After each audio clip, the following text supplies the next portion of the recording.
All right, folks. So welcome back to our Lego Man series.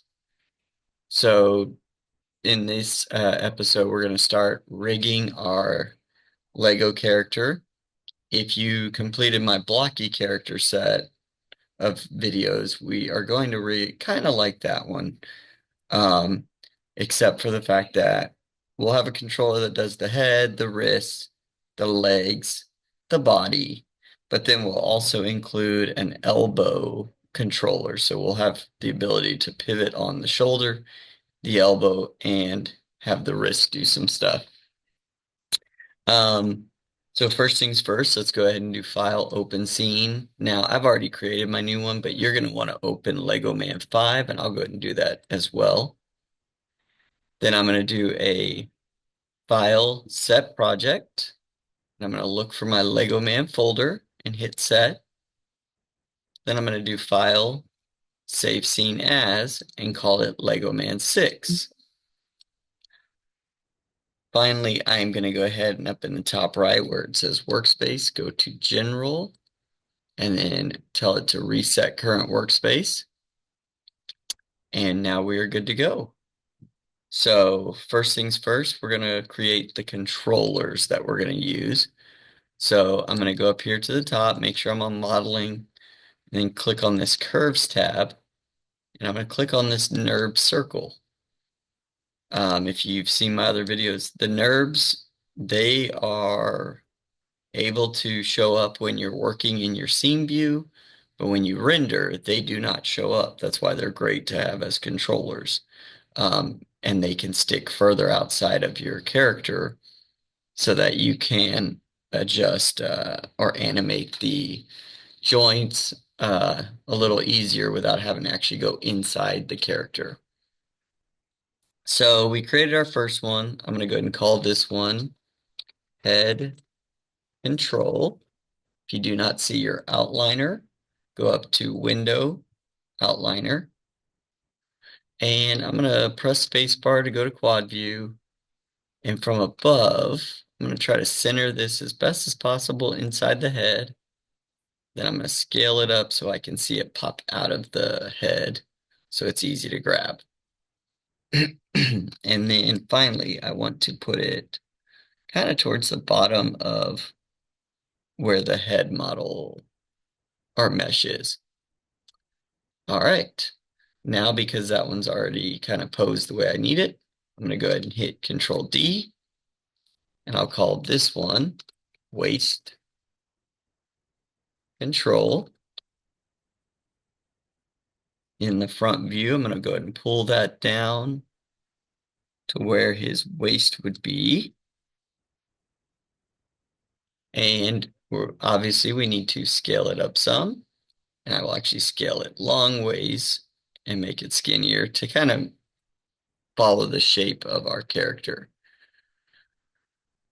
And actually I'm going to go ahead and duplicate this one as well. I'm going to bring one down a hair just in case you decide you want to be able to do anything crazy with this character's body. Um, I'm going to have one that's kind of right here in the actual waist, and then one that I'm going to rename as torso control. Not that I know I'm going to do anything with it, but just in case, I'll have it there and maybe I'll play around with it. We'll see before the end. Then let's see, I'm going to duplicate this one and I'm going to scale it down and I'm going to move it right above the center of the right leg, or sorry, his left leg. And I just want to make sure it's sticking out enough that I can grab it. And because it's kind of overlapping with the others, I'm going to go ahead and just rotate this thing. Use my channel box to change it to, I'm going to put it at 90 for the rotate Y. That way I've got it kind of like that. I will call this left leg control. Going to duplicate that. Rename the duplicate to be right leg control. And I will move that one over the right leg. Trying to center it as best as I can. Now, my leg goes down there, so I'm actually going to grab these two and pull them down a hair so that they're more on the leg itself. All right, so now let's go ahead and duplicate those. I'm going to pull them up and going to go ahead and move this one over to the shoulder. And I think I'm going to angle it to kind of match the position of the shoulder.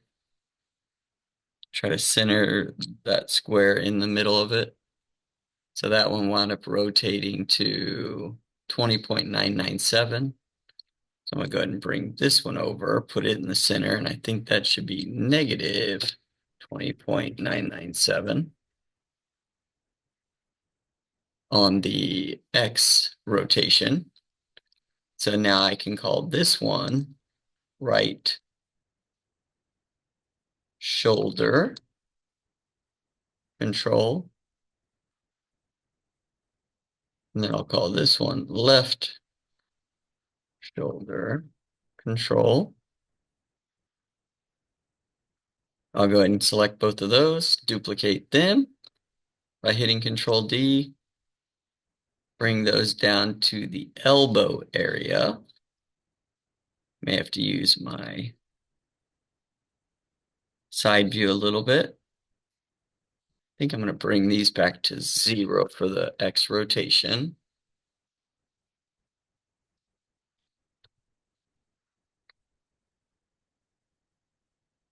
And then just move them into place using the front view. Trying to get them centered within my arm. I may actually go even further down because it looks like the elbow's closer to there. And then I think I may even rotate them backwards like this some to follow the direction of the elbow bend and pull them down a hair. Just kind of getting them oriented to match kind of the shape of his arm. All right, so then I'm going to call that left elbow control, right elbow control. And then finally, I'm going to select both of those, hit Control D, rotate them a little more upright, and put them where the wrists are. Try to go kind of in the middle of the wrist.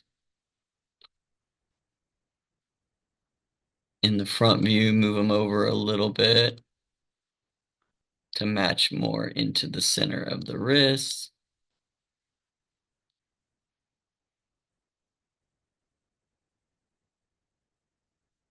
And then call those right wrist control,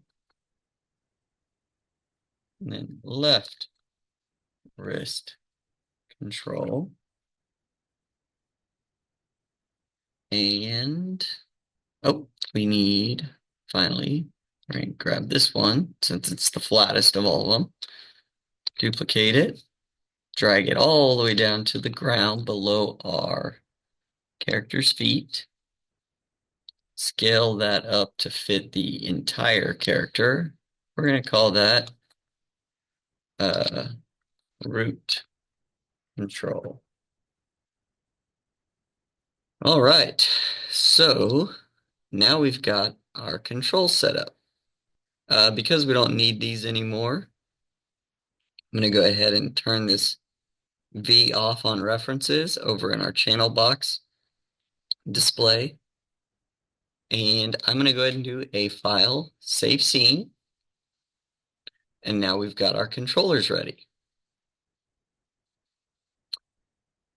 All right, I'll see you in the next video where we will start creating the joints.